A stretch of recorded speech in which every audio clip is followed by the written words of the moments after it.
Hi, welcome to the end of week 2 of the legislative session. The three things that I'd like to talk to you about today.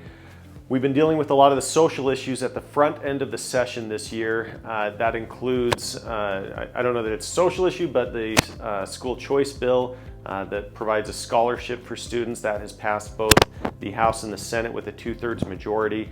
That's important because that means that it's not subject to referendum. In 2007, there was a school choice bill that was subject to referendum and that was successful, and it killed the bill eventually. In this case, that can't happen. The other thing that we've been dealing with are the transgender healthcare bills. One of them failed in the House, and the other has been through both the House and the Senate. That was Senator Mike Kennedy's bill. That was a fairly thoughtful bill. I think that it will be a good policy for the state. We do need to take a pause and think through some of the long-term impacts on transgender healthcare. The second thing that I want to talk to you about is tax reform. We talked a little bit about it last week. This week and this coming week will be the times where the caucuses will be starting to negotiate and figure out what they want to do on tax reform. It looks like there will be several hundred million that is on the table to refund to taxpayers, and probably about 400 million or so that would be on the table to potentially do tax cuts. And that could come in the form of dependent child credits. It could come in the form of just a flat rate cut.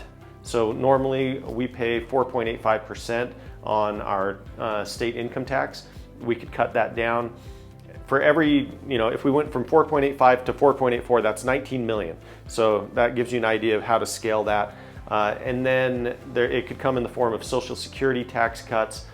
The other thing the last thing that I want to talk about is infrastructure. So we'll be looking at road funding and we'll be looking at building funding. One of the buildings that I'm particularly excited about and that I hope we can get the support to have funded is a research facility on the north end of Utah Lake. It would be a shared facility between the Utah Lake Authority and the Division of State Fire and Forestry, who also has jurisdiction over the lake.